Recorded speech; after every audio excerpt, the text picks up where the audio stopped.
Congressman Paul, do you agree with Senator Evan Bayh, who basically said yesterday that things are so polarized in Congress that the people's business isn't getting done?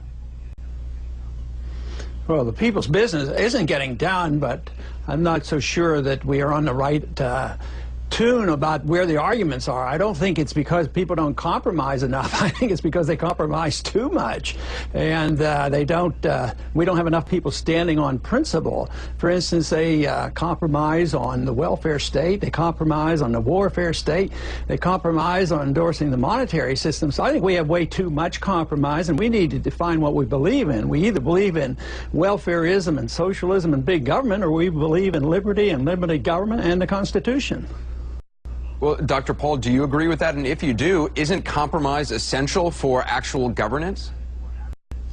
Well, I don't think it's necessarily compromise that's the problem. What I see when I go around the country and around the state to these tea parties is that people want, on both sides, not to just be spending money wantonly like they are in Washington. I hear equal criticism. They're worried about the debt, but they say it's on both sides of the aisle, Republican and Democrat.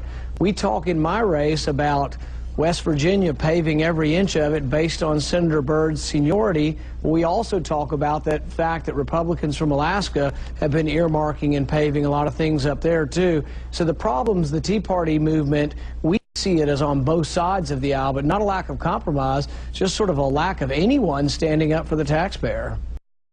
But Dr. Paul, the criticism, as you know, of the Tea Party movement is that, it's one thing to argue something in order to get a candidate in or to protest, but to actually govern requires a different set of, requires compromise. You don't believe that's true?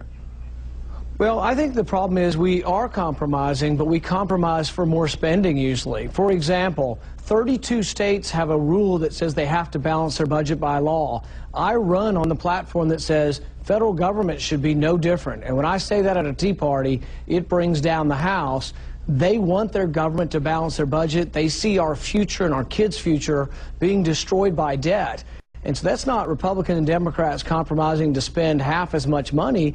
It's that we need new rules. So I talk about term limits and I talk about balancing the budget by law, and that's not necessarily a compromise. That's pushing them all in a big direction towards much more frugality.